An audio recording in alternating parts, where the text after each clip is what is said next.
What's up guys, in this video I'm going to show you my new alternate build of the LEGO Coruscant guard gunship, the Jedi Defender class cruiser.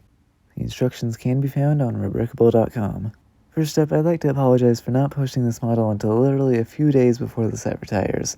That's my bad, I should have designed the ship a long time ago, but I didn't have the idea until just recently. Anyway, if you've never heard of this ship, it's from the Knights of the Old Republic video game. I haven't actually played the game, I've just built the ship because it looks cool. Alright, let's jump into the details. For an alternate build, I really think I did a good job getting the shaping right. I got mostly angles, and I think most people who know the ship would recognize it. The only big change I had to make was with the engines, because there aren't any parts in the set to make the big round engines it should have. Instead I went with 4 smaller ones, and I think it still looks good. We can just say that this ship is a different model of Jedi Defender.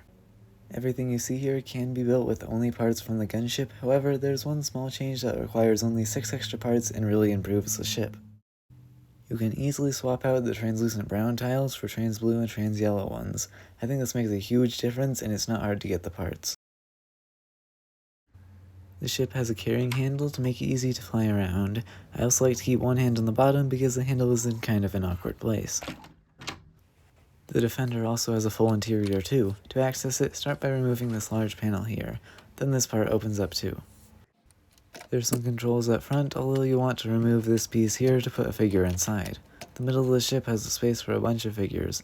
They have to sit in most places, but there are a couple spots where they can stand. On the sides I included beds since it's only tall enough for figures to lay. And lastly, in the back there's this panel here that can open up to give you some storage space, so you could put some lightsabers or holocrons here or something.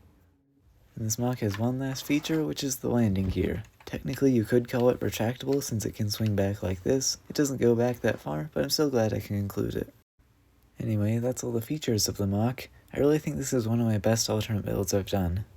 In some ways, I think this is better than the original set. The thing about the Coruscant guard gunship is that it only appeared in one episode of the Clone Wars. It's difficult to use the set in mocks because you can only use it in Clone Wars mocks with shock troopers. It also has less play value because the ship is only a troop transport, and I feel like that limits what you can do with it. However, this Jedi Defender can be used in any mock with Jedi in it. Its use can range from the Old Republic to the Clone Wars and even into the Imperial era. Yes, one of these ships was actually stolen by the Rebels. There's just a lot more you can do with this alternate build.